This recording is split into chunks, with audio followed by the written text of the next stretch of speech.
Meeting. Welcome to those who may be watching us virtually and to those who are present. I'm going to call the meeting to order at 5:30. We have one board member. Welcome to those who may be Absent. watching us Uh-oh. virtually and to those who are present. Okay, thank you. Okay, so we're going to go ahead and get started here with roll call by the board clerk, Mr. Ocampo. Here. Absent. Present. Present. Thank you. Now we're going to continue on opening items. Item number C with the Pledge of Allegiance, and we have two students here for Dr. Martin Luther King Jr. Academy that will lead us in the pledge, and they will also introduce themselves. So if you step up to the flag, please.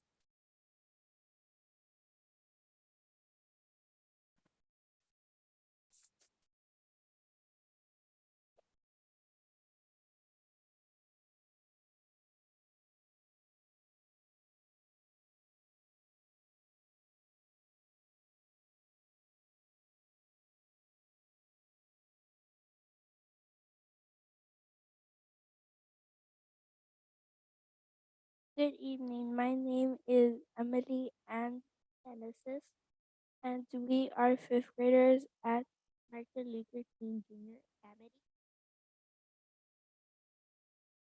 Place your hand over your heart. Ready? Begin. Pledge of the United States of America and to the republic for which stands one nation under God and liberty and justice for all. Thank you. Thank you. Thank you. And thank you for the principal, Mr. Urquizo, and vice principal, Mr. Rodriguez, being here supporting the students. We're gonna go ahead and go into opening items. Spotlight, are there any spotlights tonight? Mr. Koenig? No, there are no spotlights tonight. Thank you. We'll go ahead into the adopting of the agenda, opening items, letter E. This is an action item. I will need a motion, please. I'll make the motion to adopt the agenda. Mr. Mercado makes the first motion. May I get a second? Mr. Ocampo? Please confirm by saying aye if you're in agreement. Aye. Aye. Any opposed? So that's a vote of 4-0. Motion carries with one being absent. Thank you. We'll go on to number 2, presentation A. City of Salinas Safe Routes to School presentation. Amelia Conlon, Planner, Ecology Action. Welcome.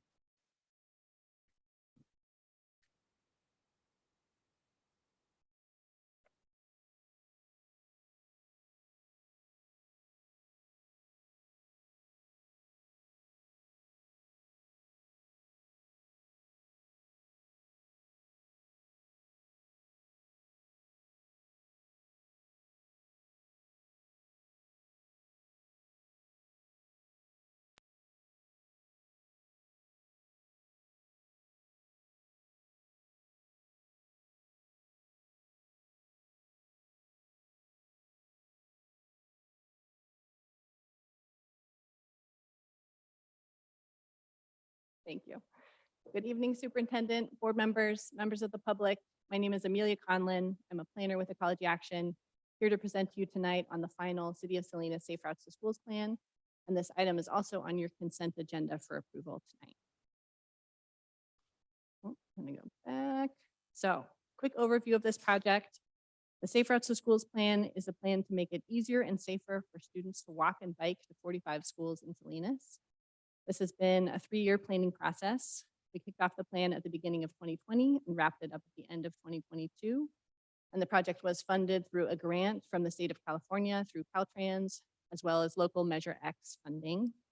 And the project is a partnership between the Transportation Agency for Monterey County, the City of Salinas, the Monterey County Health Department, Ecology Action, and the 4 school districts in Salinas.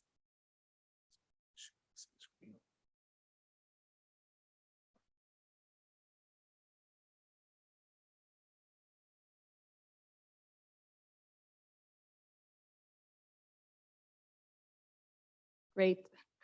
So as you scroll through the plan, you will see lots of recommendations. And so I'll talk about the process that we use to develop the recommendations that you see in the plan. We started with parent outreach in spring of 2021. My colleague Gino Garcia reached out to each principal in your district to request time on virtual parent meeting agendas.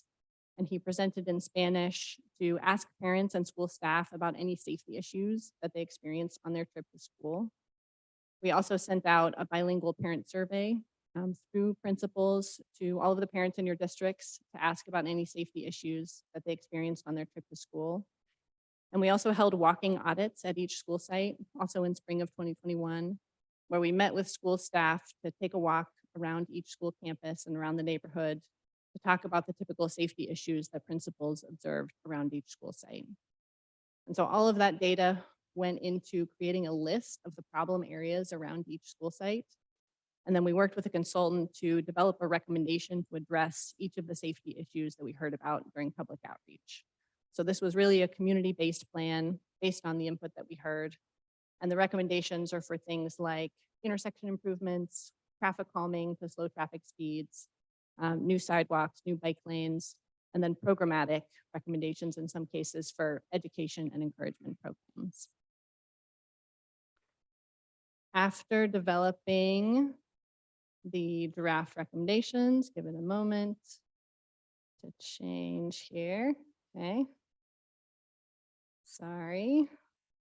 After developing the draft recommendations, we developed a map in English and Spanish of each of the recommendations for each school site, and then requested more time on parent meeting agendas to present the draft recommendations and get feedback from parents and school staff. So making sure that we had the right recommendations list for each school site.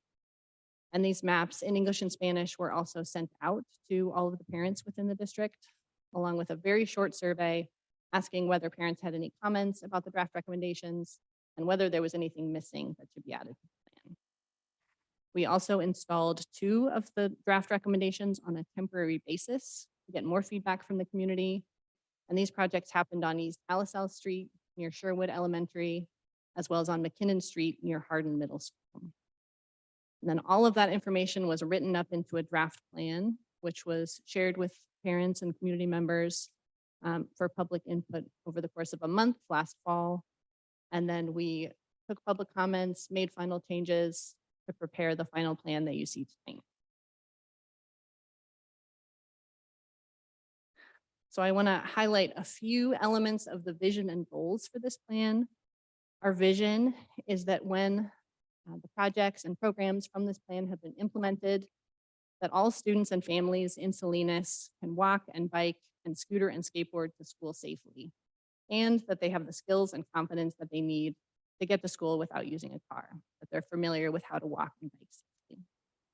And that students and families are seeing the benefits that come from active transportation trips, including reduced greenhouse gas emissions, reduced traffic around schools, healthier students who are getting more exercise, and families who are realizing cost savings from using the car less.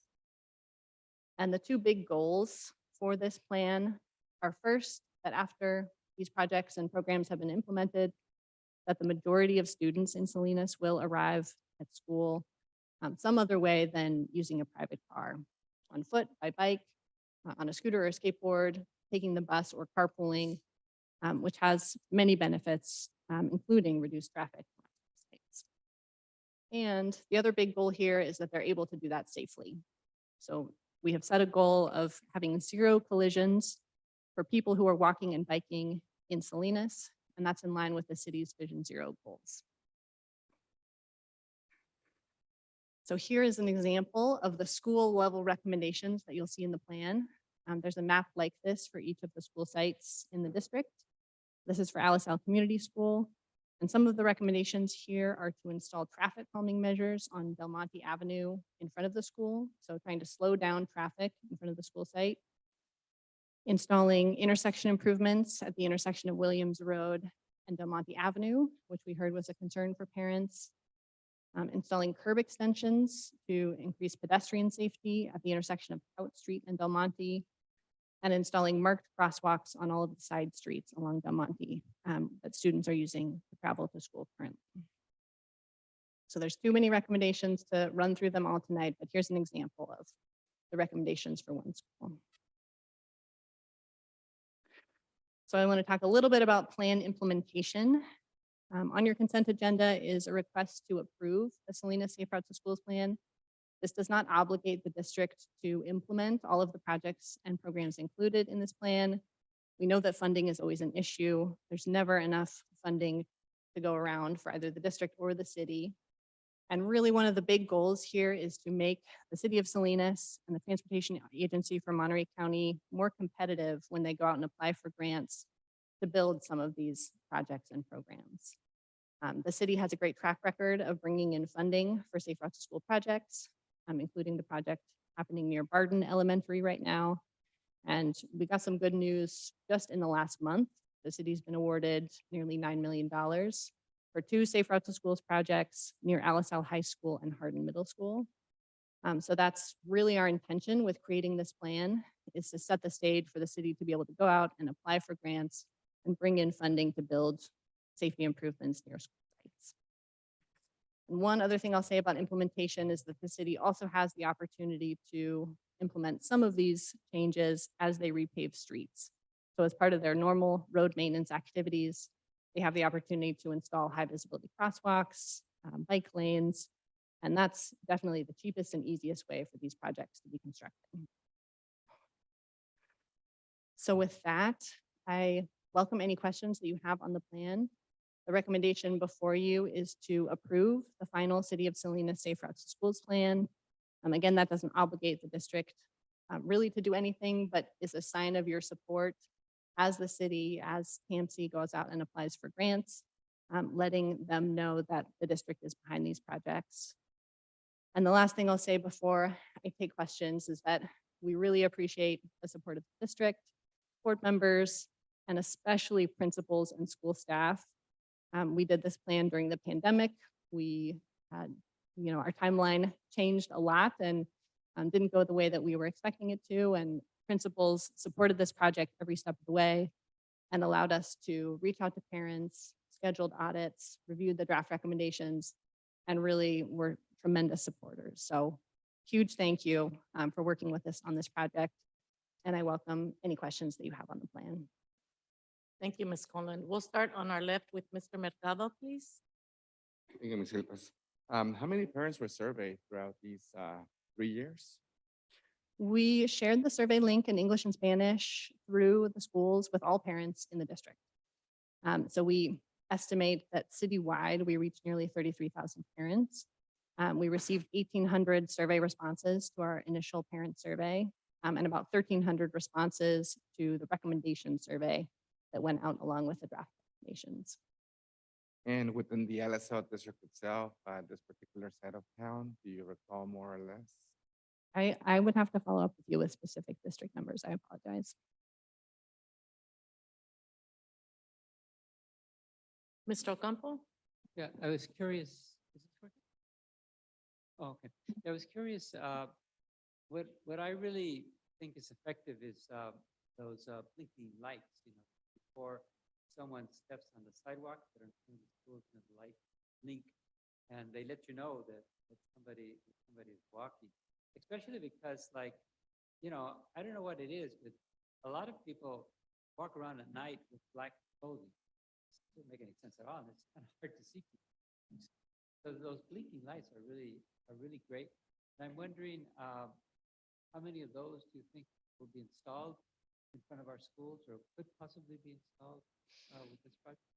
We definitely have recommendations for rectangular rapid flashing beacons, which are used at uncontrolled crosswalks. I think citywide, we have more than 50 recommendations for RFBs. I don't have a district specific number for you, but I'm happy to follow up with that information. But you plan, there are plans for building more of those in front of our schools. Yeah, definitely. Because I'm sure, as you know, the rate at which pedestrians are run over, or even people in bicycles are hit in the city is really unbelievable. If you ever listen to the radio, it seems like it's a few every month, and it's just, I don't get it. I mean, either drivers are not careful or pedestrians need to be more careful, and not just walk, but look, and make sure that no cars are coming. And I've always thought that it would make sense to do some kind of announcement on the radio and tell people, hey, be careful when you're out there walking. That's probably not something that you're think, kind of these announcements on the radio to inform people of safety and the need to kind of, basic things like look both ways or so on. Would you be doing any of that sort? We do have a recommendation for a citywide information campaign, and other cities have used the Street Smarts campaign, which was developed, I think, by the city of San Jose and is available for any city to use. And that is used in other cities to put messages on the side of buses and to do, announcements on the radio and on TV. So that is a recommendation in the plan and something that the city of Salinas could pursue. Yeah, I'm glad. I think that definitely is needed. There's so many things people can do, like you're walking at night, put on some kind of reflective jacket or something, or don't wear black at the very least. It's just some basic stuff. So I think that kind of information.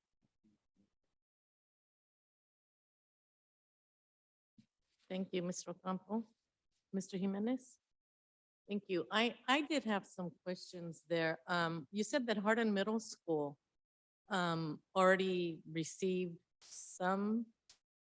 So why did you, and I love Hardin Middle School. I retired from there. I worked there almost 30 years. So why Hardin Middle School? The city selected, so Hardin Parkway is the main focus for this grant application, and it was due to concerns about speeding and crash rates along that corridor. And the project will install a separate multi-use path along Hardin Parkway to allow people who are walking and biking to be completely out of the way. So that also exists on Williams Road, where we have also a Salinas Union High School District School, the high school, and we have our LSL Union Elementary School. And yet the disparity on the funds in this plan is 8 million for Hardin Parkway and only 1 million awarded to Williams Road. Now, I would not support that. I support the vision, the goals, the resolution, but how did they come to that? I mean, we had, I believe that LSL Community School wasn't one of our parent patrols almost run over a while back. Yes, so we've had incidents there. I haven't heard anything on McKinnon. McKinnon is the school that Hardin is on. Hardin is not on Hardin Parkway. And Hardin Middle School has to its left when you come out, a four-way stop, and then it has the lights on Alvin. So how did they come to the conclusion that the funds, which are mostly, they do come from, is it Measure X, I think? This is a statewide funding source. It's the California Active Transportation Program. No funds from Measure X. Not that I'm aware of. There may be Because matching I did look, funds. I did look up on the website, and it did say that some of the funding would come from Measure X, unless I'm mistaken there. And my other concern is also mainly with funding, not with the purpose of it, and I totally agree with that. In the resolution, it gives the superintendent, I think, some of the responsibility to look for grants to pay to fund these things. Yet we're funding other schools where I would think that direction would be given to look for state funding or what have you for schools in our own district. And then the respective school districts would do the same. So how does that work? The responsibility of the superintendent. I think the intention behind the resolution was to allow the superintendent to write letters of support. So it would definitely be the city of Salinas and PAMC who are going out and looking for grant funding. That would not be the responsibility of the superintendent. And the request for your board and for the superintendent is to authorize letters of support for when PAMC or the city of Salinas brings the grant proposal before you. But would it be fair to ask the Alisal Union School District to write support to give funding to areas that are not in the Alisal area? Or am I not understanding this correctly? No, And I don't mean to put you on the spot. You're not a city employee, correct? That's correct. Thank you. Now, the district only writes letters of support in support of projects under the Safe Routes to School program that are within the district.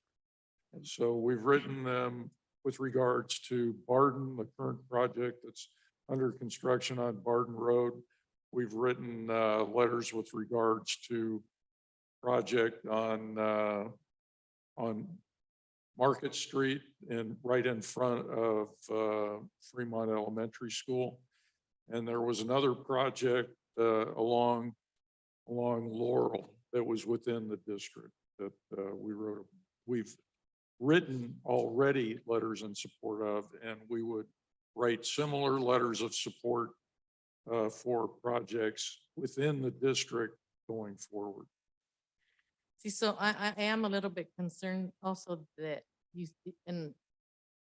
that you don't know about Measure X funds and this project planning. Measure X, so I thought that your question was around the two grant funds that were awarded for Arden Parkway and East Williams Road. Well, it would be part of those funds too, right? Mhm. It's not the whole Safe to Schools funding or city funding. It's all of them coming together, correct? And I do know that for those two projects in particular, the majority of the funds came from the state, came from the Active Transportation Program, which is Mhm. grant funding source. Going forward, all of the projects in this plan would be funded either through Measure X or through statewide grant funding sources. Oh. And that's really where, if the city has a multi-million-dollar project, because their Measure X funding is limited, they are looking to these statewide grant funding sources for these larger projects. So that tends to be the bulk of the funding. In many cases, there's a local match that's required. And so that may come from either local city funds or from Measure X. Because I got the funding. information from their website, so it's on there. You may, just want to browse through that. And also, I was just told by Mr. Urquiza, who's the principal at MLK at Dr. Martin Luther King Jr. Academy, that his parents were commended for being very involved in this. And what they have been trying to get is a crosswalk on Garner, which is one of the busiest streets. And they've been working with the city, but they have a three-way stop. So I'm surprised, is that on here? Do you recall That is a recommendation, Oh, and okay, that is great. something that the city is moving forward with Oh, awesome. Good. sooner, prior to this plan being completely wrapped up. And there Okay. is a rapid flashing beacon included in that. Okay, thank you. Yeah. Thank you. So I'm all for, I know the resolution's gonna come up in consent agenda. I'm all for supporting that, but I'm not, I'm not supporting any kind of disparity. And I don't know how those committees are made up and who makes those decisions. But for $8 million to go to North Salinas and one to our district, I will not vote to support that. And I'm sure Yeah, our I'm also entire support. board feels that way, because they need to go back and just look at what has happened to Alice. At one point, the city had money allocated for Williams Road, and it was taken, I think, back in 2012 to fix the roads out there by where Lowe's, and which is needed. Yet Alice also needs to not just get the dirty end of the stick all the time. We need to speak a little bit louder and be a little bit more aggressive with the funding coming to our schools. So thank you so much for being here and the presentation that you have just. And you'll see how the vote goes later on, okay? And I'm happy to pass that feedback along to the city. But I do Please. want to clarify that those two grants have already been awarded. So really, we're not a part of the Salinas Safe Routes to Schools planning process. I can't speak to all of the factors that went into the city's decision to select those two projects to apply for grant funding, but those awards were announced in December, and so I wanted to share the information that the So city if I has want to received. gripe, I need to go to city council. I'm happy to pass that information along to Oh, the I'll city, tell my but husband tonight, who's on city council. perfect. Okay, thank you so much. Thank you. Mm. We'll move on to our next presentation. B, Report Citizens Bond Oversight Committee. Hey, how you doing? Let me see.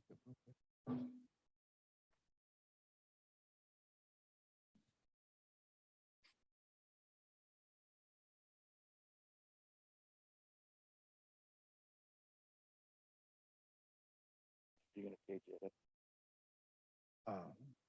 Was that again? You're gonna page that up if you go. Yeah, you could, this is arrows you can use for forward and back, so just go. I think I can handle that.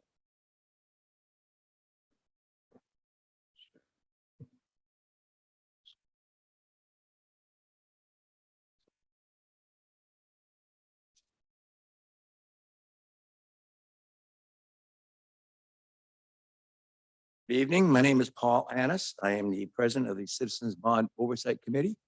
And I am here this evening to make our annual presentation to the board. Good evening, board members, superintendent, madam president, members, forgetting the formalities. The CBOC membership we have is dictated by Prop 39, is what our Measure A funds are under. And we're allowed two large members, Paul Annis, myself is one of them, Rigo Marquez, our vice president, is our other at-large member. The rest of the members you see on this list are dictated or mandated by Prop 39. Mr. James Jones is our business owner. Alma Laredo is a parent, I'm sorry. And Maria Carmenpada is a parent and a member of the school site council. Either one of our parents could have fit either one of those two slots because they're both involved in several committees, as are most of our members.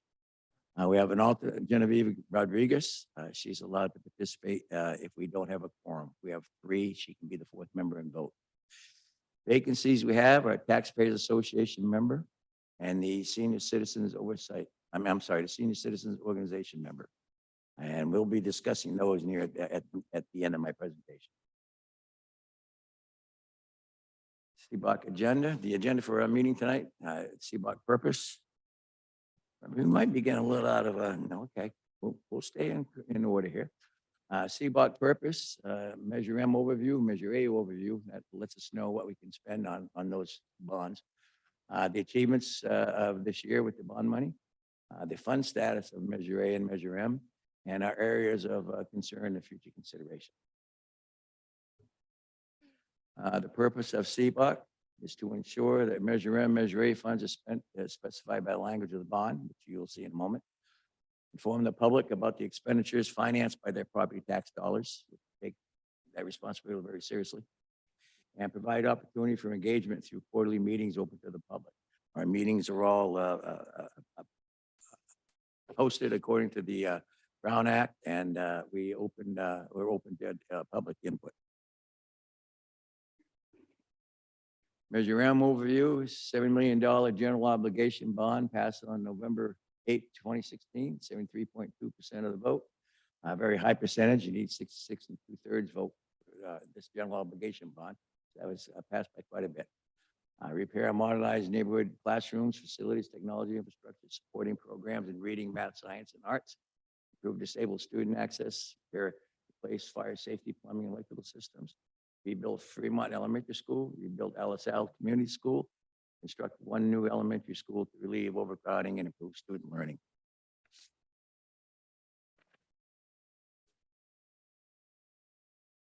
Measure A overview, this is our Prop 39 bond, a $90 million general obligation bond passed in November of 2006 by 64.83% of the vote. This is our bond that only needed 55% to pass. They almost got to 66 2/3 because they went with the general obligation of the Prop 39. We only needed 55%, but that's why we have the restriction on our membership. Same thing on Measure A, improve safety, upgrade classrooms, and make repairs at every neighborhood elementary school, placing leaky roofs and outdated electrical wiring, repair deteriorated restrooms and plumbing, upgrade classroom and computer labs to teach math and sciences, add new classrooms to existing schools, build new elementary school to prepare for growing student enrollment. I've gone through both the Measure M and Measure A overviews because this is what we go by on the committee to make sure that we are spending the money according to the law, which is what this bond is. Achievements for the years, Phase 1 of Fremont Elementary School reconstruction project we completed. Alisal is almost completed. We reviewed and tracked progress of ongoing projects. Phase 1 of Alisal Community School nearly completed. A new kindergarten classrooms, 3 of them at Oscar Lawyer Elementary School. Measure M status. I think that number down at the bottom, it's my fault. I had last say on these slides, and so if there's any errors on any of these slides, it's my responsibility. No excuse. The number down there, it says 35.8 million, I believe should be 35 million. You can get to that number by taking the total project expenditures, which is 33.2, add the 1.8 that we've got encumbered, which is probably the finishing up of the Phase 1 of Alisal. Put that together and you get 35, which leaves you with 35. Would be nice to have more than 70 million, but the law only allowed us 70 million. So unless somebody's going to give us free money, that's 35 million down there. And are there any questions on this slide? Available funds for the following projects: Alisal Community School Phase 2 and Fremont School Phase 2. That's the tearing down of the old buildings, doing the parking lots, the landscaping. Also School 13 planning and construction of 66 plus K, PK classrooms. It'd be nice if there was enough money there for all of that, and there's probably not. Our requirements and our needs change as each year goes by. Also, contracts have had to be changed because of COVID. We still have a lasting effect of COVID. So as you can see, 66 plus K and PK classrooms, we probably can't even get that for 35 million. However, the state has a program which is allowing a lot of money, hopefully, to go to schools districts for K and PK classroom construction. And so the plan is to go to use as much of this money as we can. And if I go to the next slide and show you Measure A fund status and use whatever we can of Measure A. So when it comes time to do the kindergartens, we're going to be using all the bond money we can and whatever we can get from the state. Now, looking at the fund status of Measure A, $90 million bond. We've only sold $31.1 million worth of bonds, which leaves us with 58.9, but we have to sell those. And we aren't authorized to sell those yet. We've sold all the bonds we can. So the available money as of 6/30/2022 for the Measure A money is $13.8 million that we're using for maintenance projects this time. But as I say, the priorities and the needs in the district change. As a Citizens Bond Oversight Committee, we don't necessarily list all the priorities. Our job really is to oversee that the money is being spent according to the bond that it was drawn from. It's up to the district really to establish the priorities for the spending. However, as a committee, we are allowed to make input. We are allowed to make visitations. So we do have a function more than just overseeing the money, but basically that is our main job. Areas of concern, future considerations, as I mentioned already, contracts are costing more and more, materials are costing more and more. So the construction costs are obviously costing more and more. The review by the state for our projects are taking longer than expected, so we're having to plan that out ahead. It'll have a long design process because of that. And then what I want to point out, the last one is probably the most important thing we're going to talk about tonight. We've taken care of the bond, we've overseen the money. We meet the requirements by having a quorum of 4 out of 7 of our committee members. However, according to Prop 39, we are supposed to have a taxpayer association member and a senior citizens organization member on our committee. We've done everything we can to advertise this. We've sent letters to the Salinas Valley Taxpayers Association, I believe it's called, the Alliance for Aging. We've sent out letters from the district office asking for volunteers to please help us and explain why we need them. But that's probably not a proper wording there. It cannot properly oversee Measure A spending. We can properly oversee Measure A spending as long as we have our 4-member quorum As long as we're meeting the construction of the committee according to Prop 39, and as long as we're making every effort possible to fill those vacancies, which we are doing. So we are properly, that's bad choice of words there, we are properly overseeing Measure A funds. According to law, according to everything we can do. And in fact, we could ask for your help if you know anyone that belongs to a taxpayers association or a senior citizens organization and would like to help us. We only meet quarterly. Once every quarter, with the district presents with us the expenditures from the two bonds, we oversee them. We make sure they went according to the bond that they were drawn from. We give suggestions. We ask for tours. We hope to take a tour of Alice out at our next meeting. So if you have anybody that can give us 4 meetings a year, they don't last much more than an hour. We need a senior citizens association member. We need a taxpayer association member. Those are our 2 vacancies. So if you can help us, we'd appreciate that. Thank you. Now, any questions, please? Mr. Mercado? Not really a question, but more of, thank you, Mr. Ennis, and all of the others, members serving for our community, providing the oversight and how the money is spent, and also, doing your civic duty, I take that very seriously because I think our community needs to know how our money is being spent. And I appreciate all of you and the members that are part of the community. So please convey my regards to them. Thank you. And I think you should understand too, that it takes a lot of work on the part of Mr. Abbasi and Marisol Gonzalez. They do all the work. I don't print these things out. I don't have a place in my garage where I can come and make presentations. So they do all the work. They provide us all the information. Marisol is, we've had a hard time getting our meetings, even with our 4 trying to meet together. It turns out that we've ended up meeting at lunch, and even those lunch meetings, sometimes we'll get a call from one of the members saying, the meeting I'm at isn't ending yet. I can't get there on time, and we end up having to try it again.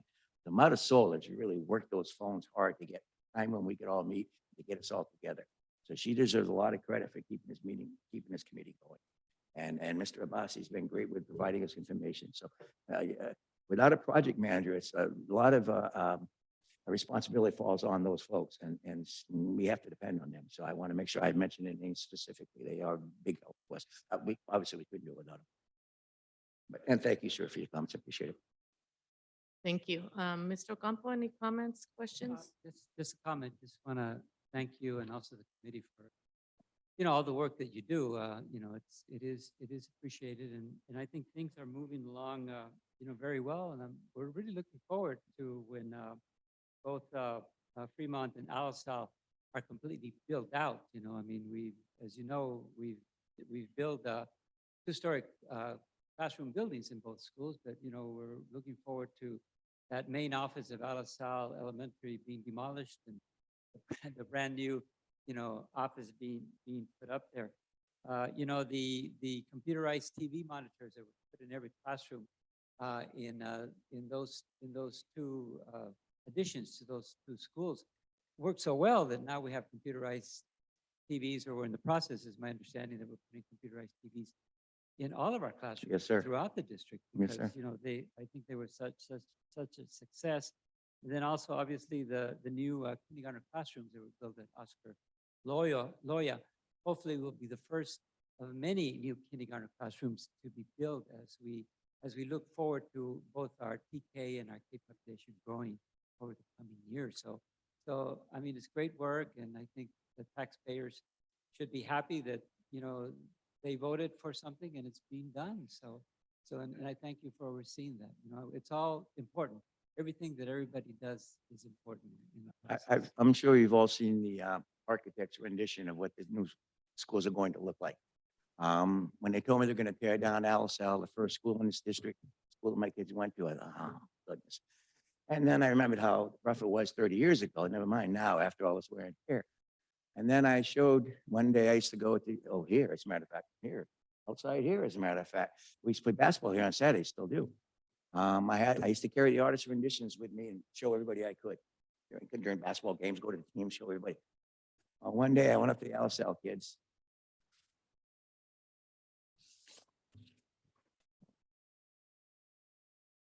Thank you. I showed them the picture. And the Alisal kids started jumping with joy. All right, we're gonna get a nice school just like everybody else. I said, here, take this picture and show it to all your friends. Thank you. Thank you, Mr. Yanis, for taking the lead.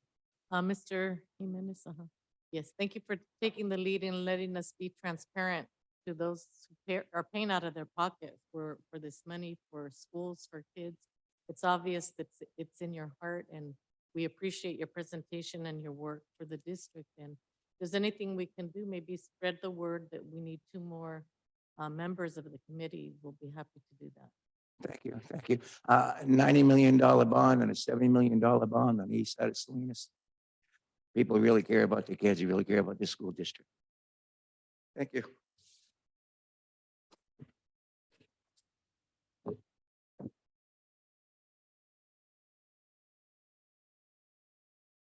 Okay, so we're still under presentations. We'll go on to C, Department Presentation, Director of Educational Equity, Maria Alvarez, School Site Council Operations in Alisal Union School District.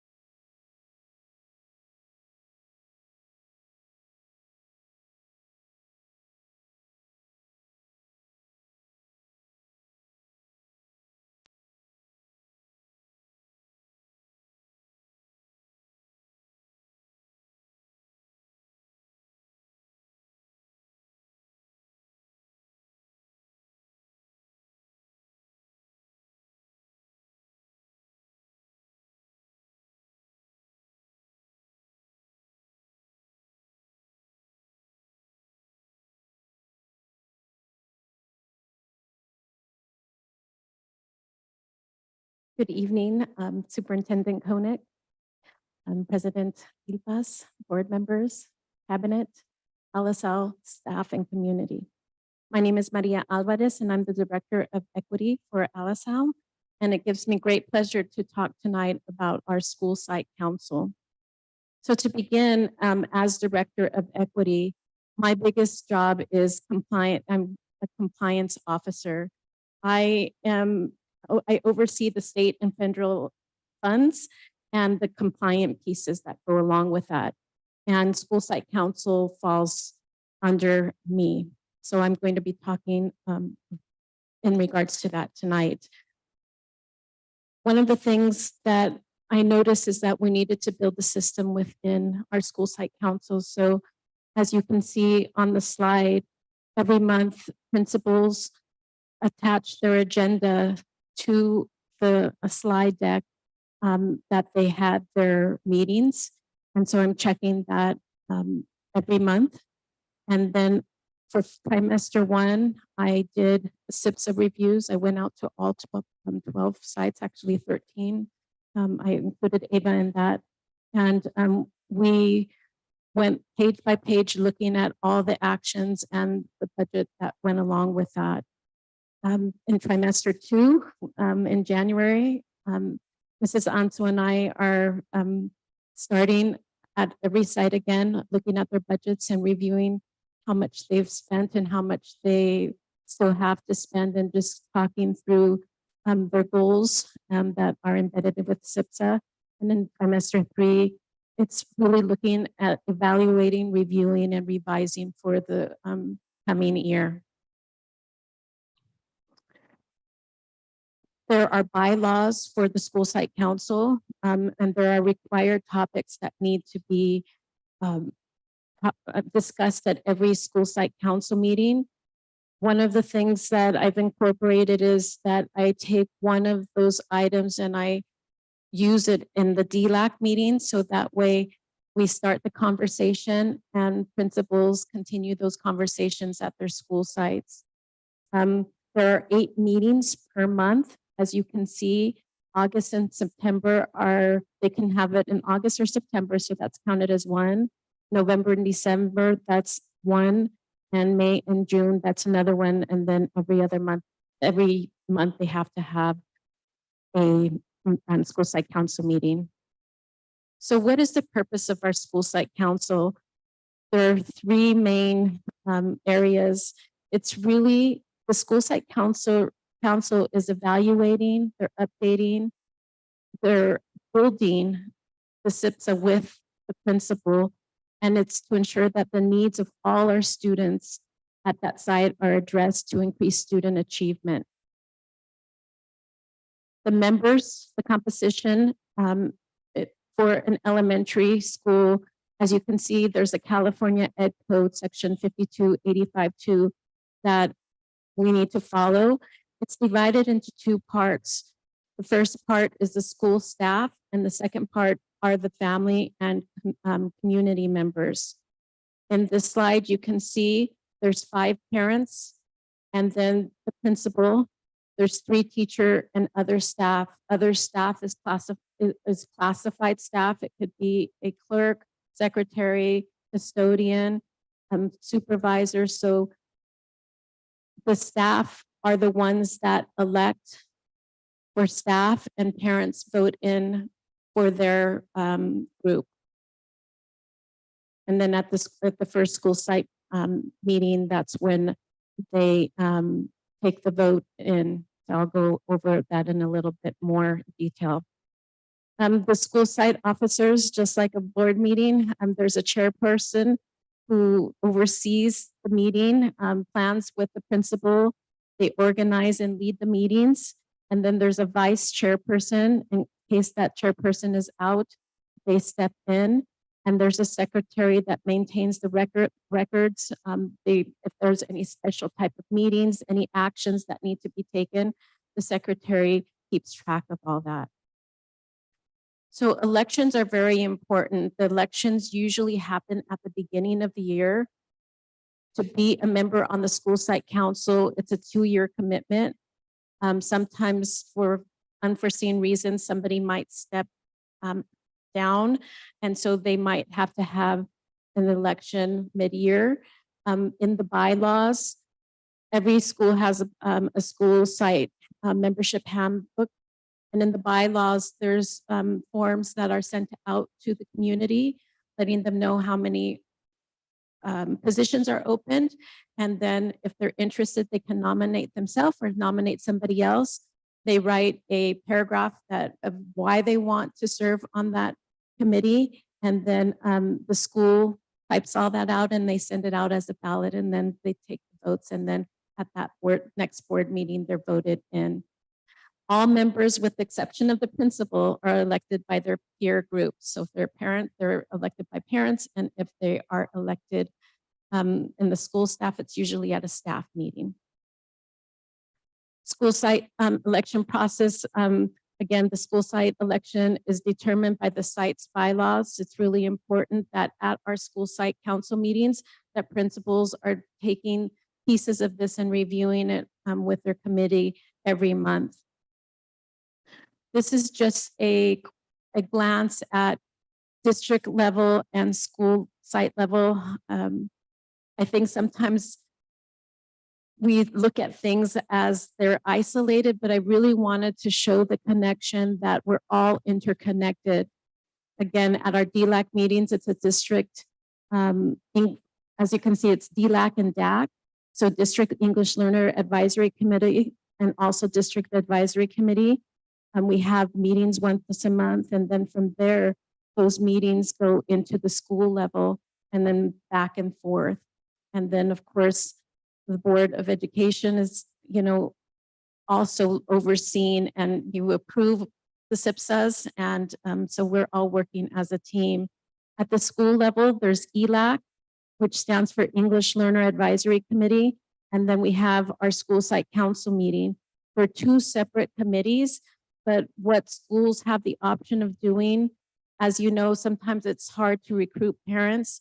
The school site council can vote to have ELAC representation at the school site council to only have 1 meeting, and all our schools have done that.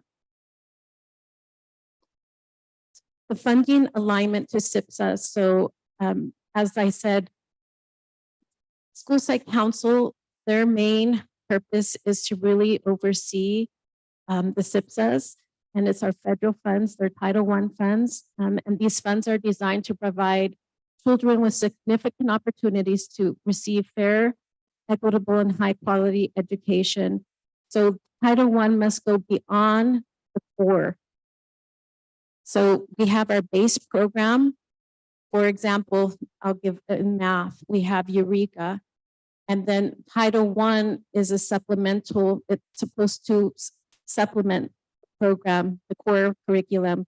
And I love the word here where it says enhance. So for example, we adopt Eureka, we have PDs, and then we have new teachers come in. And then at the site, they see, we really need support in math. They can use their Title I to do more PD, to support the teachers if they need more manipulatives or hands-on activities. Those Title I funds can be used for that. Title I is very restrictive funds. So Title I needs to be direct contact with students. How is it going to impact student learning? So as you can see here on this slide, the SIPSA is to, the school site councils develops the SIPSA as a team. They monitor the implementation throughout each month. And at the end of the year, they evaluate the effectiveness of the planned activities that they chose to put in their plan. Strengths for our LSL is that the SIPSA goals are aligned to the LCAP, and I think that's really important. Every school is up to date with their agendas and meetings, and we are in compliance with our requirements at this time.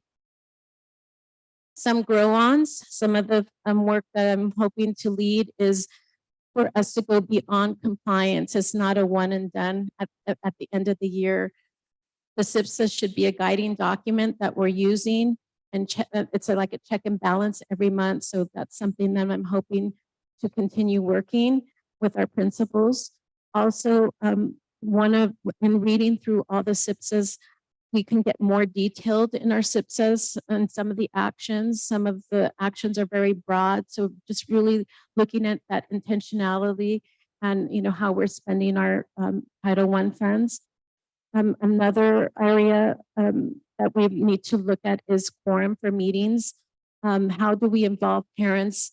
Because sometimes, we don't have quorum. And so, what do we need to do as a community to make sure that, parents are involved and are coming to those monthly meetings and they know the importance of these meetings, and accountability for the actions, really looking at when the actions are written, how are we working to make sure that there's accountability? What metrics are they using? So it's like a SMART goal to make sure that, okay, we said we're going to do this. How are they going to know that they achieved that? And if it's something that's working or needs more time. Additionally, within the SIPSA, we have state funds. It's the local control funding formula. The acronym is LCFF funds. It's supplemental and concentration. And the LCFF state funds are connected to our LCAP goals, which is in goal number 1. So with that, that's an overview of school site council. I don't know if there's any questions. Thank you. I'm going to start on my right this time with Mr. Jimenez. Any questions or comments? Mr. Ocampo? Curious, who is usually the chairperson of the SSC? 'Cause I know you have a principal, 5 parents, 3 teachers, and other staff. And I guess out of that group, I guess you elect chairperson. What group does the chairperson usually belong to? It's recommended that a parent be the chairperson because, the parents are the ones that are really, we want to have their voice. So it's recommended that parents are the ones that are leading, that and taking that role. I'm also curious, it's a big job I'm not there, so I don't, I'm not there with the ins and outs and all the details. But it seems like a huge job for the SSC to develop the CISPA, to monitor and the implementation of the system, and then to evaluate the effectiveness of planned activities. And in any group, there's usually one or two people that do most of the work. So in your opinion, how is the work sort of distributed, or is there one group that does most of the work, or what's the function of like the principal, the 5 parents? I mean, are the 5 parents, the 3 teachers, and the other staff person? Who actually gets most of the work done, or is the work kind of divided among these groups? How does it So actually work? the principal is the one who really leads the work. And the committee, they give their input. And then through that input, the principal takes all that and triangulates the data, and then from there writes goals. So it's really working with the staff, and making sure that they might do surveys or, looking at how they're going to work. And then parents just listening to how they feel that the school is working towards that goal. And if there's things that within that goal that parents can support, then, they can take the lead. But the writing of the SIPSA is done by the principals. So I'm curious, because I really don't have a crystal clear understanding of what all goes on. But I'm curious, is there an SSC for each individual school then? Is that how it works? Yeah, there's a SIPSA for each school. Yes. Every school has their own action plan. SSC, right? Their own. So SSTs are student study teams. That's something different. Excuse me, school site council. Oh, the school site council. I'm sorry. I heard SST, so yes. The school site council, every school has their own school site council. Yes. Yeah. And they each have their own forum within the school. Yeah, my hat's off to all those people. That's a tremendous amount of work. Yeah, it's a great job, but it's very rewarding too when you see the actions that they plan are working. Thank you for telling us. Yeah, no, thank you. Mr. Mercado? Thank you. Thank you, Mrs. Alvarez. you. Thank you for the presentation. Thank you. I did have a couple of questions. I asked for this presentation. I know parents are involved in school site council, and I think I'd like to meet some of the parents we have. Oh, I was thinking that she might be one, which is awesome.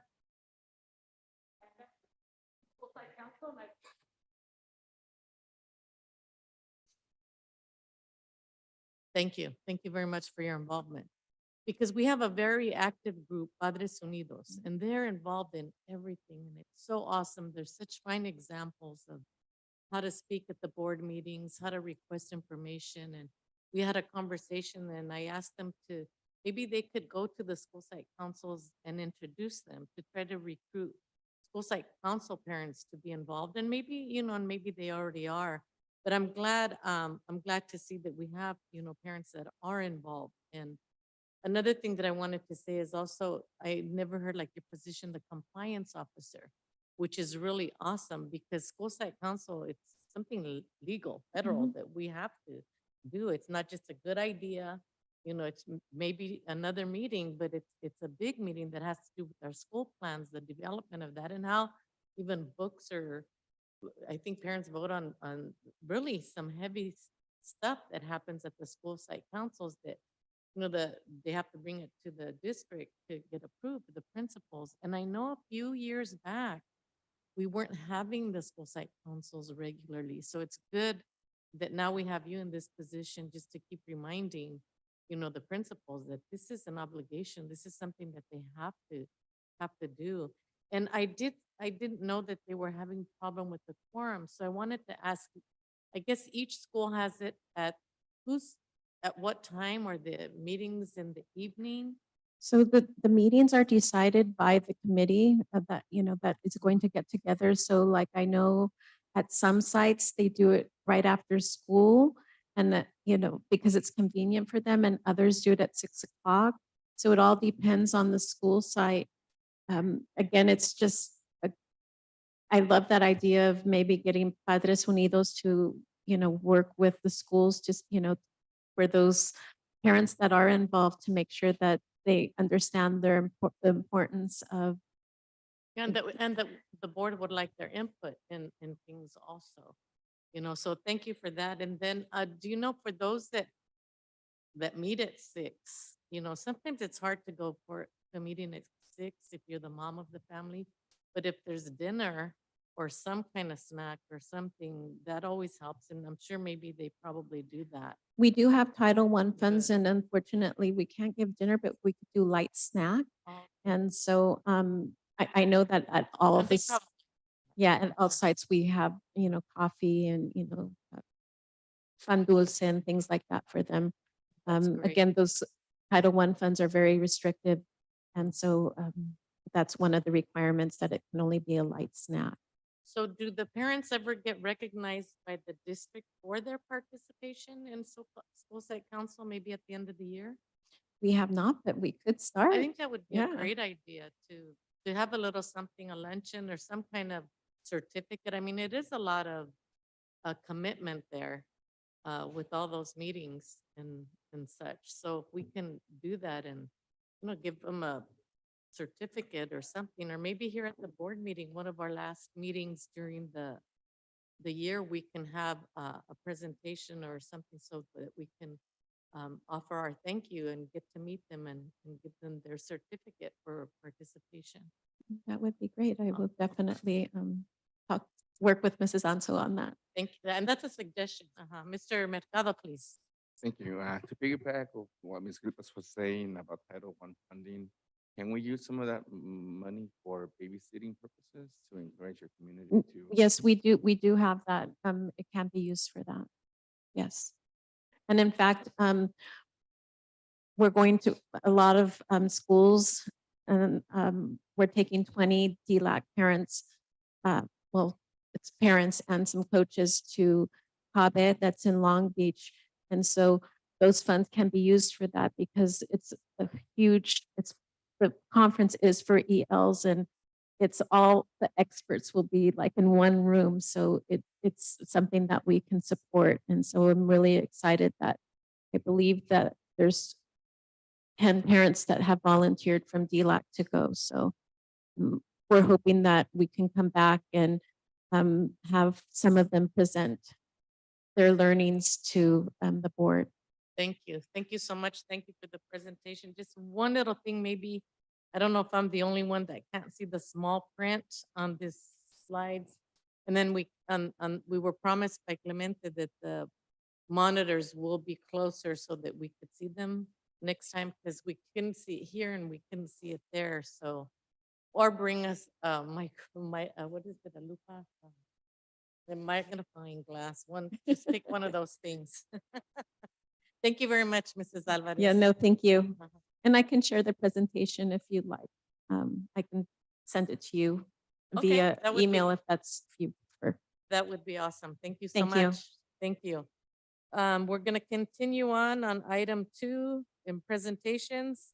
D, Board Governance Workshop, Manuel Martinez, Lozano and Smith, District General Counsel.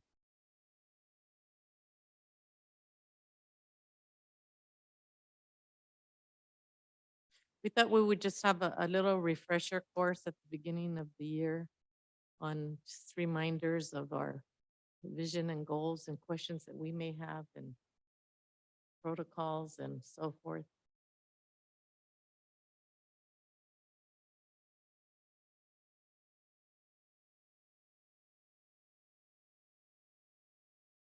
Good evening. Thank you very much. Again, it's always a pleasure to present a little bit of information. Hopefully, it'll be a quick, brisk 10, 15 minutes. If there are any questions, please don't hesitate to ask. As you know, my name is Manuel Martinez. I'm a proud legal representative of this district for many, many years. And we're going to go over just some overview of board values, norms, protocol, and roles. It's the stuff that you've heard many times before of my presentations, as well as presentations at CSBA and perhaps at other workshops. I wanted to kind of begin from the very kind of top. If there's anything that you walk away from tonight, it's this slide right here. I would like the board to have a mindset. This board is a very seasoned board. There's a lot of experience on this board.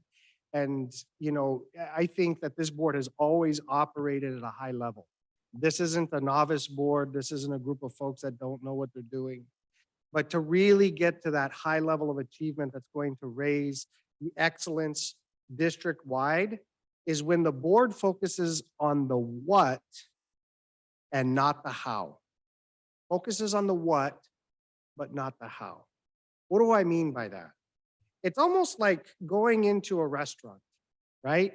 The board, in my analogy of going into a restaurant, is sitting down at the table and orders off the menu. And I'd like you to sit at the table and wait for your food. What I don't want you to do is go into the back in the kitchen and start cooking, right? That's Mr. Koenig's job. That's the executive team and that's staff's job, right? You as the board, you set the goals and the vision and the direction of the district. You decide on the what. Mr. Koenig and his years of experience and his awesome team that has gone through years of schooling and have years of experience under their belt, they effectuate the how. And the reason that it's broken up that way legally is because there's a lot of laws out there. There's a lot of requirements. There are stakeholders that have to be spoken to. And so when the board says, this is what we would like, and the staff then goes forward and implements it, it works in perfect harmony that way. As you may remember, the board oversees a multi-million dollar operation. There are basically 4 categories. We can break it up into other categories. These are the 4 areas of complexity that Mr. Koenig and his staff oversee. These are in their own right large departments or divisions that have staff and expertise unto themselves.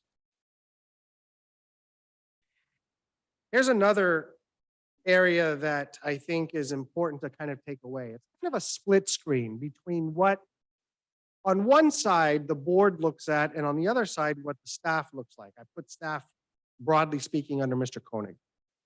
The board establishes the district's visions and goals.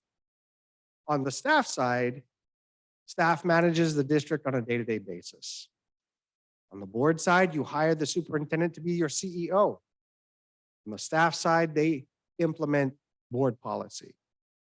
The board evaluates the progress and the goals achieved by the district. The district informs the board through statistics and feedback about operations and programs. The board develops and evaluates policy. The staff provide board with data regarding district goals, and the board adopts standards for school business, and the staff make recommendations on how to proceed. Flipping over to the role of the president, as I have seen not only here, but throughout the other clients that I support, the president is not a superhero among superheroes. You are all superheroes. All 5 of you are superheroes. All of you are equal. Nobody's cape is longer than the other. You are all equal. The president just happens to have additional responsibilities. It's almost like extra service. It's extra duties, but not extra power. The board president, with the assistance of the vice president, Mr. Koenig, have helped develop the agenda because the agenda keeps business moving, helps facilitate the meetings, serves as the spokesperson for the board, and is generally the governance team leader for that assignment. And in this neck of the woods, this position moves from person to person over the years. Now, legally speaking, the power of an individual board member is no different, frankly, than members of the public. Plain and simple. You don't have any individual powers legally than a normal citizen of the public. Why? Because you are normal citizens of the public. You've been elected to represent folks, and that's your responsibility. Your power comes as a collective. Your power is generated as a group. And that is reinforced under the Brown Act. Under the Brown Act, we are required that all business be conducted in open session. There are only a few exceptions that allow us to go into closed session for specific legal reasons to make confidential decisions outside of public view.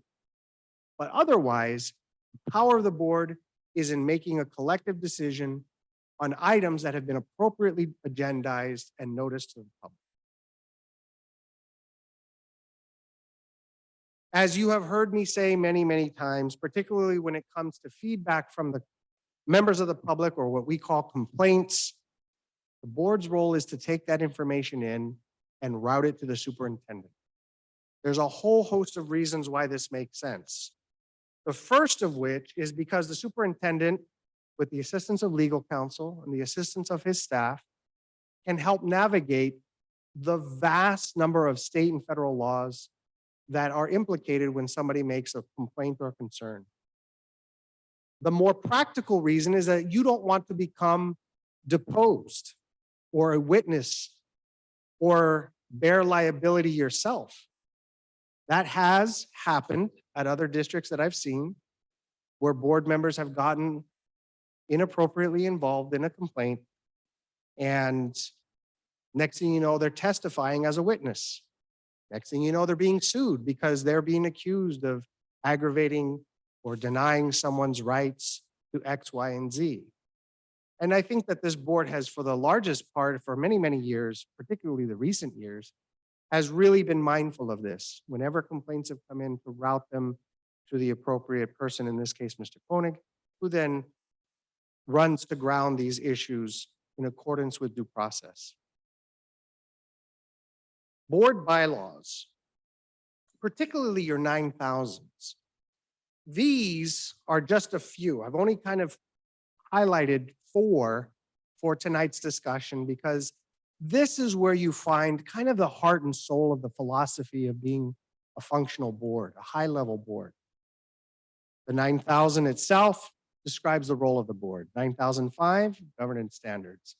9,200, limits of board member authority, and 9,260, the legal protections that are offered to you as board members. You actually are legally protected from lawsuits, and you are indemnified from having your assets attacked civilly, so long as you act within the scope of your authority as a board member. And here are just a couple of the highlights, like I said, that I brought forth for today's discussion, and I'd like to read them. I normally don't, but I think they're worth mentioning. One concept is that board members understand the distinctions between board and staff roles and refrain from performing management functions that are responsibility of the superintendent and staff. Board members understand that authority rests with the board as a whole and not with individuals. That the governing board recognizes that the board is a unit of authority over the district and that a board member has no individual authority. These are things that I have not, these things are frankly decades old, found within CSBA model policies, found within the law, found within standard operations throughout the state of California. Unless agreed to by the board as a whole, individual members of the board shall not exercise any administrative responsibility with respect to the schools or command the services of any school employee. Individual board members shall submit requests for information to the superintendent. Board members shall refer board-related correspondence to the superintendent for forwarding to the board or for placement on the board agenda as appropriate. This is what I call safety in numbers. The governing board shall provide insurance necessary to protect board members and employees, and I highlighted this for you, while acting within the scope of their office or employment in accordance with Education Code Section 35208. No board member shall be liable for harm caused by his or her act or omission when acting within the scope of district responsibilities. The importance of that highlighted language is as long as that you're abiding by these principles and abiding by these commitments to staying within the context of board authority, you are actually legally protected. And I've seen that as well, where something happens, we get sued as a district, board members get named individually. My firm defends you because it is the opinion that you have acted appropriately within the scope of your authority. It's in instances where I've seen board members not doing that, where unfortunately they then get defended by an attorney at their own cost and that they bear liability for themselves. And that buzzed through, quick 11 minutes. I wanted to leave a little bit of time if there's any questions. Again, this is not information meant to scold or chastise anybody. That's not the point. I think the point is really just kind of, once again, elevating this board's functionality to reflect the years of experience that this board has. Because at the end of the day, when this board recommits every year, right around this time, we do this every time, to acting as a 5-member team, it really works as a well-oiled machine. And in that situation, I've seen this board do great things by meeting those challenges of identifying goals and challenging staff to keep up with you and achieve those goals. That is the power of being LSL strong in this area. Thank you. Thank you. Do we have any questions from board members? I have one brief question. So when the chair has the agenda review meeting with the superintendent and we have the vice president, at this last meeting, we kind of went off on a tangent on a subject matter that wasn't on the review the agenda. And I felt uneasy about that, which brings the question, like, I know board members have had, lunch with the superintendent, and I think we had scheduled one, but it didn't work out. How does that work? I mean, because I feel that any information that I get, no matter if I'm the chair or not, that everybody should get. Everybody should know what I'm talking to him about. Or may I tell Mr. Koenig if we have lunch, I have this concern, or does everybody have to know what my concern is, or how? Are you understand my question? How I bound am do. to I that? think I would put it to you a different way. Mr. Koenig, as many superintendents throughout the state of California, sit in a very unique position. It's a chair that is an animal to itself. He has to keep the 5 of you happy. And he has to manage and make the 5 of you feel not only special as an individual, but special as a collective. And fortunately here, for the most part, this board has gotten along and operates in a very good way. My recommendation in terms of the A+ effort for how that information flows between superintendent and the board is that whenever one individual board member has a question or would like some feedback and say, I'd like some data about this, I'd like some feedback about that, is that information that gets routed from staff, meaning through superintendent or his staff, back to the entire board as a collective. So that way, everybody's receiving the same information. It's being received at the same time. And that there's an understanding that we're here as a team, right? That it's not just like, and I'm not suggesting that it is, I'm just giving the hypothetical that if one board member said, I want some data, and there was an expectation that that data was going to be kept within that one board member, that starts to fracture a little bit of the concept that the information that the team is working as a collective. And that's something that is just on a case-by-case basis that's going to have to be managed between the board and Mr. Koenig as to how do we continue to make sure that we're doing it in an efficient way, fair way, and also a timely way. The one thing that I also want to mention is that I would recommend that we all give some forgiveness to Mr. Koenig. He and his team are working on 1,000 things. They're all top priority. And sometimes we want something and I always frame it as, sometimes it's difficult for when God sneezes, the rest of us suffer. It's sometimes board members forget that when you say you want something, we as staff interpret it as you need it yesterday, you need it now. And because you've asked for something, other true emergencies get put on the back burner because we want to please you. We want to make you happy. We want to keep you, feeling good about the team. So if there's any way that you can kind of give some expectation of saying, you know what, it's not a rush, we'll get to it. Like that also helps Mr. Koenig and his team manage their desk a little bit to fight some of the fires that you don't know are going on behind the scenes. And it gives, a reasonable expectation of a turnaround and that he can get that back to the entire staff. And so that way, or I'm sorry, the entire board. And that way the board is informed as a whole in a way that the information has been vetted and appropriately researched. Right, and I'm sure it's not for every little thing, but at this meeting, we went on a totally different subject. And I know it wasn't a board meeting, but we stopped it because they said, the other board members aren't here. I think it's best if this subject goes to the agenda and then we can discuss it in open session. Because I didn't feel comfortable being with the superintendent. There was two of us.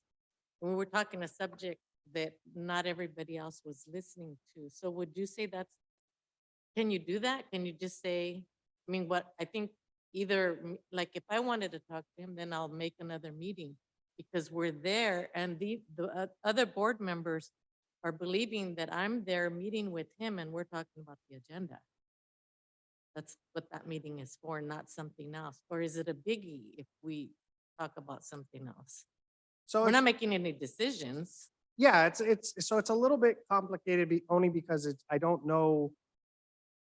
There are no hard, fast rules for what you're talking about, I think that you're hitting a good point, which is if you feel like it's something that is a good conversation, that your brothers and sisters on the board ought to hear about it, and it's something that you want to place on the agenda as the president, you have the ability to kind of make sure that that information is put through to staff and they can research that and get that onto the agenda.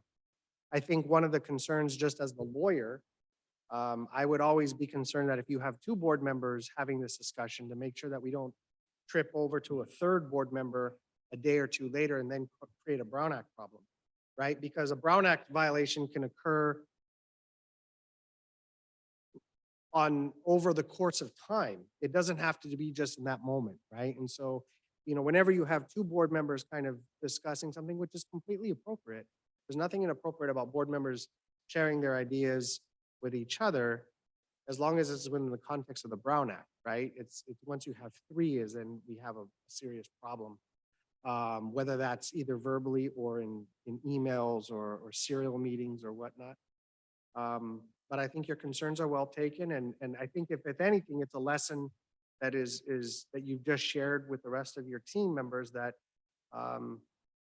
you have an extra sense of responsibility to make sure that these important discussions are shared at the That everybody dais. gets the same information. Everybody gets the same information. And Mr. Koenig, I think, does a pretty good job when he updates us. So thank you. Thank you very much. Appreciate that. There's no more questions. We'll continue on. Thank Thank you. you. Okay, so we'll go into item number 3, public comment concerning items on the open session agenda and or non-agenda items. Individuals wishing to address the Board of Trustees on open session items and or other items may do so at this time. Starting time is 6:53. Do we have anybody wishing to address the board? There are no green sheets. No one has indicated an interest in making a public comment. Thank you, Mr. Koenig. We'll close at 6:54. B, guidelines. Well, we don't have to go there because there's nobody who's going to be talking. We'll go to number 2, letter C, association comments. Mr. Pastoriza, LSL Teachers Association.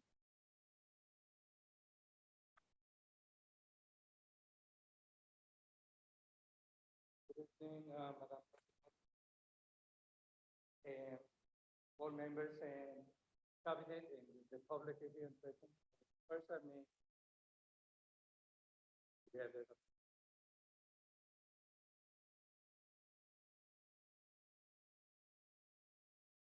okay, thank you. So, was just going to stop with the greetings and move on. However, while we have been together during the meeting, something is happening outside that is kind of affecting us. Excuse me, they're having a problem hearing you, Mr. Pastoriza. I don't know.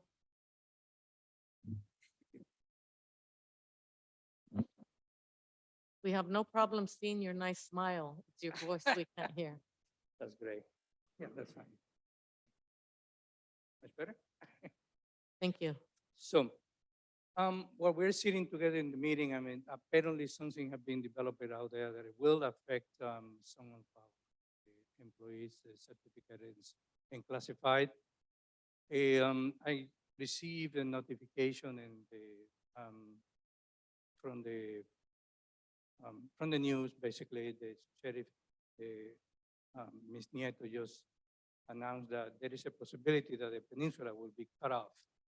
And we immediately, I mean, the security board, the other security board have been texting me since many members are already have been texting and or emailing, asking, I mean, what's going to happen tomorrow if the Highway 68 and Blanco Road are road closure due to the overflow of the Salinas River. They also learned, although I haven't been able to confirm, they had not been able to confirm that the high school district is also emailed the families already about this and the possibility of canceling classes tomorrow if this were going to happen.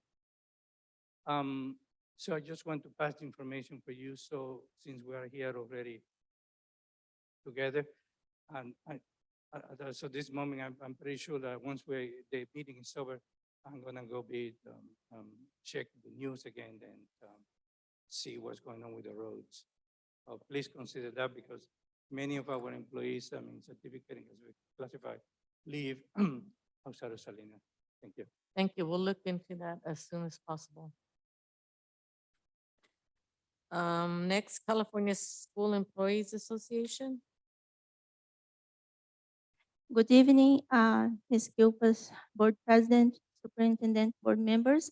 Keiko Inoue, CSA Chapter 577. First, Happy New Year.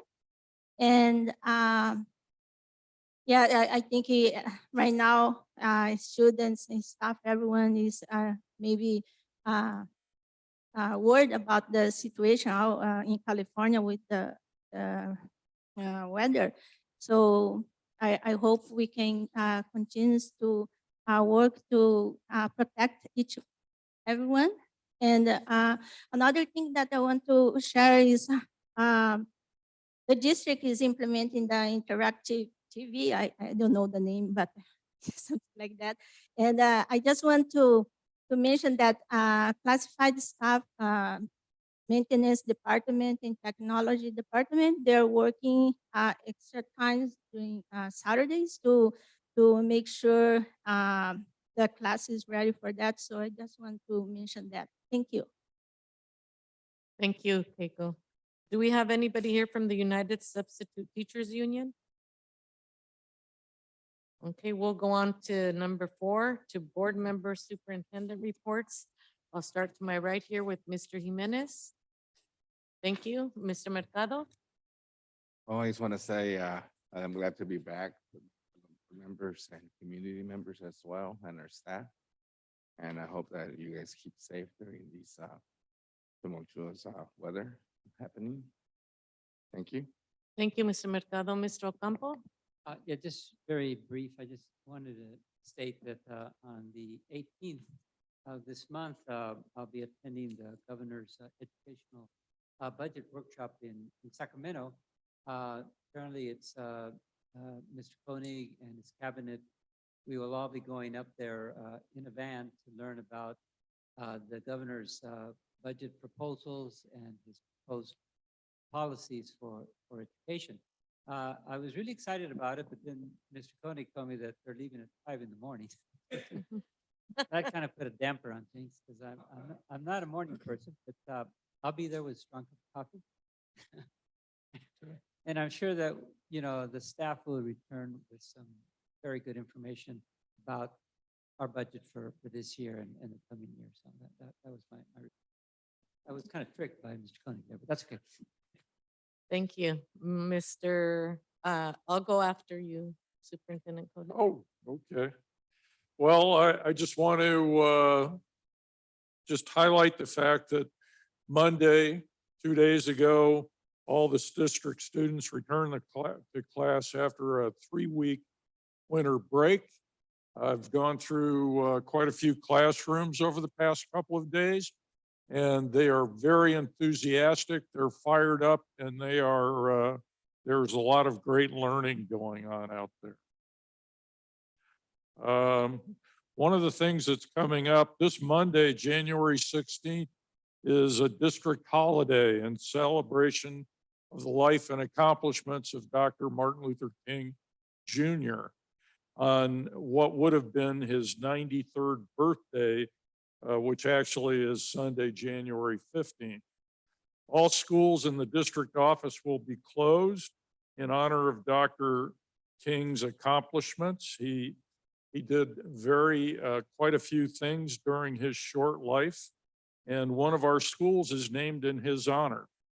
And I want to encourage everyone to take this occasion to participate in one of the ceremonies commemorating Dr. King that will take place around on the Central Coast. That's all I have.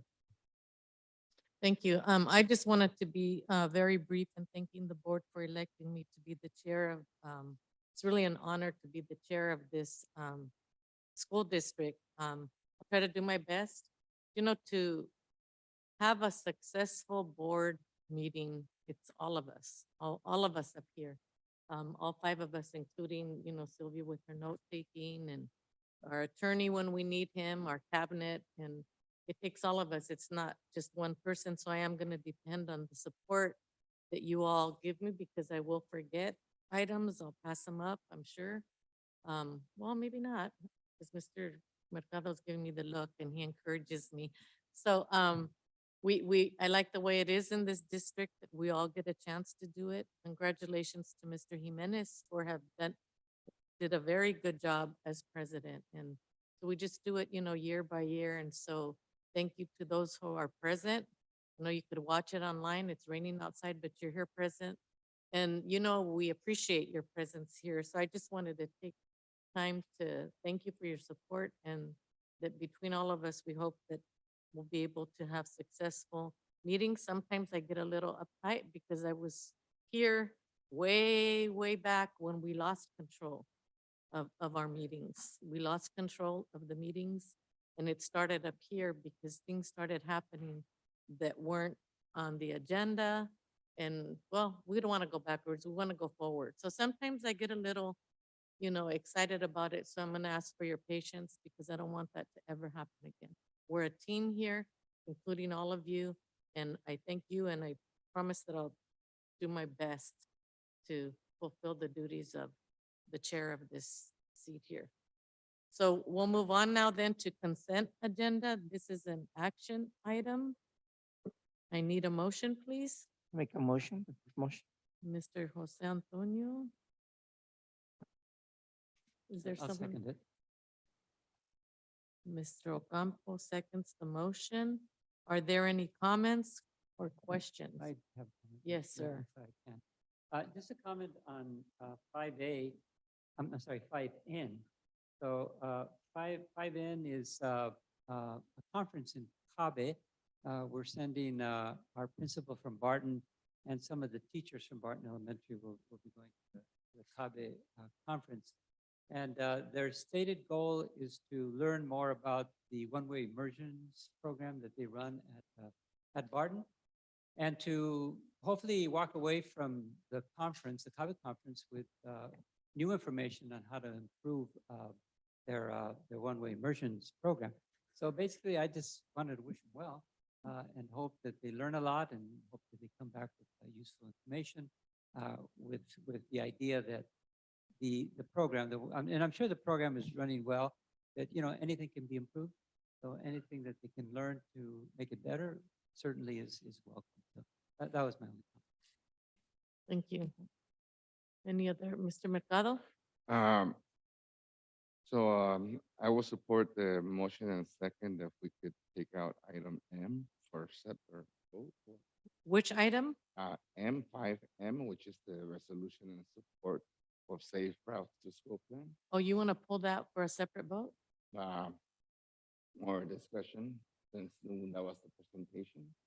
Okay, because right now we do have a motion on the floor and we are open for discussion right now, if you want to discuss that. Do you have any questions on that?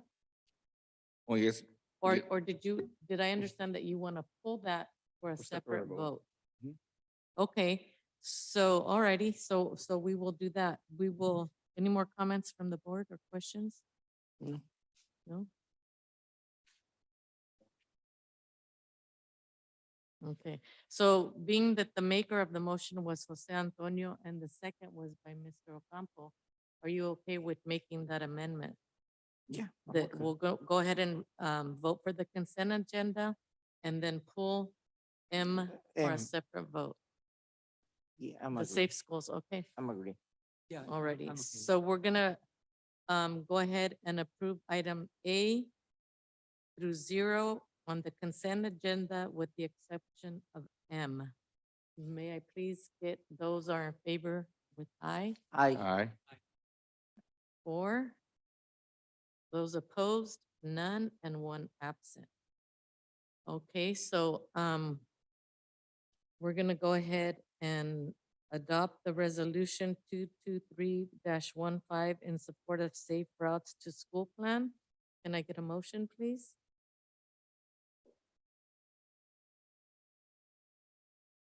We need a motion in order First. to discuss it and vote on it.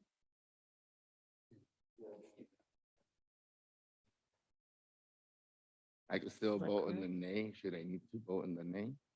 Okay. We'll vote after everyone's given Okay. an opportunity to discuss or ask more questions, Okay. but we still need a motion. So was that you, Mr. Yeah. Jimenez makes the motion? I'll second. And then Mr. Mercado seconds it. So as the maker of the motion, Mr. Jimenez, do you have any more comments or questions on M? That's the safe routes to school plan. No. Mr. Mercado? Well, I was just looking at, it doesn't have a page number, but where it says the plan and implementation. The project will be implemented as funding is available, $1 million awarded for the Williams Road near Alisa Community School, and $8 million awarded for the Hardin Parkway near Hardin Middle School. You know, it's gonna, for me, this is a huge funding difference, and it's very hard to justify that to our community where, Williams, which is a much needed road, is only gonna have $1 million. And another side of town has a tremendous amount of money in comparison. So I don't see that, this is a huge difference and it's not equitable, just looking at that number. Uh-huh. The other part was, I asked about, how many members of our community voted or have that survey, because when you have like 30,000 people, well, I don't know if that's the makeup of our East Side community. So, I think I just don't feel comfortable at this point in supporting something that's going to impact the community in a non-equitable way. I'm agree. Okay, so if I may clarify, and I know we still have Ms. Conlon here.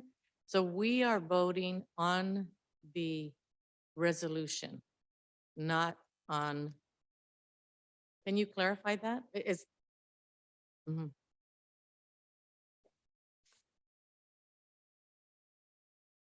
Apologize for any confusion in my presentation.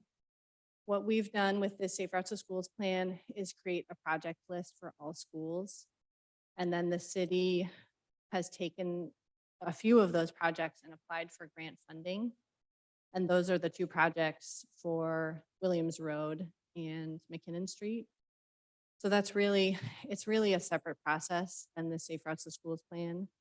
I can't speak to all of the reasons why those two projects were selected by the city to apply for grants, but that's an example of really the goal of this plan, is for the city to be able to have a project list, demonstrate that they've worked with principals and community members to establish that project list, and then go out for and apply for grant funding. And so other examples of recent grants have been the Barden Elementary grant, which the city received for Safe Routes to Schools improvements. And so they are looking all over the city. They received the Clean California grant for East Alisal Street last year, which includes pedestrian improvements as well as urban greening and public art. So the city is continuously looking for grant funding opportunities, and approving this plan provides your support that they will continue to do that and continue to look for funding sources throughout the community. So, I mean, Yes, Mr. Ocampo. Are you then saying, I'm sorry. oh, sorry. Yeah, sorry. So are you then saying that the proposal for the school safe routes is different and apart from this 1 million and 8 million that had been funded by the state? Is that what you're saying? Yeah, the resolution before you tonight is approval for the Safe Routes to Schools plan. And those two projects I shared as examples of the next step really in the process. So what's before you tonight is the first step, which is to show your support for the project lists that are included in the plan. And then the next step is for the city to apply for grants, reach back out to Superintendent Koenig for letters of approval. And the two projects that I mentioned are examples of. So even if we were to vote against this, that money would still, it wouldn't stop Williams Road receiving 1 million, and it wouldn't stop Hardin Parkway from receiving 8 million. If we vote against this, that would still happen. We wouldn't stop that. That's correct. That's what you're saying. So they seem like two separate issues to me. I don't know what other board members think. I mean, because the safe schools route is a good concept, and if we all decide to vote against it, that disparity is still going to happen. It's still going to exist. So, I mean, it seems to me that it makes sense to vote for it. And if we agree with that disparity, I don't know if the city has any power over the state to say, make it more fair. I can certainly pass this feedback on to the city, and it's actually a comment that we heard. I was at the Salinas Union High School District last night, and board members there had the same comment and the same questions about the different funding amounts for those two projects. So I can certainly pass that feedback on to the city and let folks know that Williams Road to this board is a priority. So I guess my perspective is that it just doesn't make a whole lot of sense to me to say no to the project, because we're saying no to a good concept, which is to make the routes to schools safer. And if we vote no, the disparity is still going to happen. We're just, the disparity will still be there, but we won't be voting for a good proposal, which is to create safe routes to schools. But that's the way I look. Board members think. I was inclined not to support it either, because I don't think that this board is getting all the information. I know you're trying, and you're saying you'll let the city know, but who are you going to let know? And then who's going to follow up, and who's going to give us the answers to the questions that we're asking? And it's true when we say, okay, how could they? So maybe the city needs to come and ask us and give a presentation and talk to this board and tell us that they want the support, because you're part of it, correct? The Safe Schools route is not, it's a team, right? And the city is the main funder of the money. So the city is saying it's okay. If I can, the city is saying 1 million can go to Alisal, but 8 million to Hardin Parkway. And to us and the people we answer to, I understand Mr. Mercado's okay. We're saying it's okay. And this board is saying it is not okay. There's a big disparity here. So maybe we can find a way to amend the motion so that we can support the safe routes to school. Okay, our attorney has an idea. Yes, sir. Madam President, members of the board, you have other options available to you besides actually taking action. And you can also table the item and seek clarification vis-a-vis through the superintendent and a written correspondence to the city seeking clarifications as to your issues of equity. So that's option one, is to say, you know what, we're not going to take action tonight, but we would insist on getting further explanation clarifying how this happened and what it is that you're asking this board to approve. The other option is to take a vote, and however that vote happens, still seek that clarity, but then you're on record, and I don't know, it doesn't sound like this, it sounds like this board wants additional information and can possibly seek that from its friends in City Hall. Okay, so then what I believe that we do at this point, Mr. Jimenez was the maker of the motion. So he would rescind the motion. And so would, the second is Mr. Mercado, is rescind the motion to, and it's actually an amendment to the first motion. I don't want to get lost in all of that. So we'll do that, and then then we'll table this item for more information. And that's what will happen, because we don't want to give the impression that we do not support safe routes to school, but we do want to let the city know that 8 million for Hardin Parkway and 1 for Allison, with no explanation why, even the resolution doesn't give us enough information. Okay, so we'll move on then. Thank you very much for Thank you. answering your questions. So that'll be tabled. Make note of it. Okay, thank you. That would be it on that. Thank you for that. Could I make one last comment, if I could? Yeah, my only other comment was that it would really be great to understand why Hardin is getting 8 million and why Williams is only getting 1 million. You know, what's the rationale? Why is one school getting more than another? And then we can kind of assess whether that rationale makes any sense or not. You know, and if it doesn't, then it definitely is not. But in my mind, that type of. Yeah, we're just gonna request more information. Thank you so much. Okay, we'll move on now then to human resources. Because we already voted on the rest of the agenda and tabling item M. A action item, a variable term waiver for the 22-23 school year. Motion needed. First. Mr. Jimenez, second. I need a second. Oh, second. I'm sorry, Mr. Ocampo. Any comments or questions by board members? No. No? Okay. All those in favor say aye. Aye. Any opposed? No. One absent. Motion carries 4-0. B is also an action item, provisional internships. CIP, TIP, 2022-2023. This is an action item. I need a motion, please. Wow. No, please. Okay, Mr. Ocampo. Second. Second, Mr. Jimenez. All those, any comments or questions? All those in favor? Aye. Aye. Motion carries 4-0 with one being absent. Okay, C is also an action item. Job description, second reading, Director of Expanded Learning Programs. I need a motion, please. First. Mr. Jimenez, Second? Mr. Mercado. Any questions or comments by board members? Just one comment.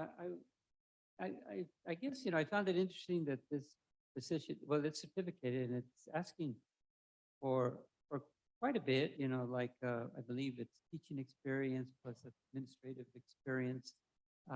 So it's asking for a lot, which I think is good, because if you're going to try to expand learning programs, I guess it makes sense to have been a teacher and have been an administrator in the past.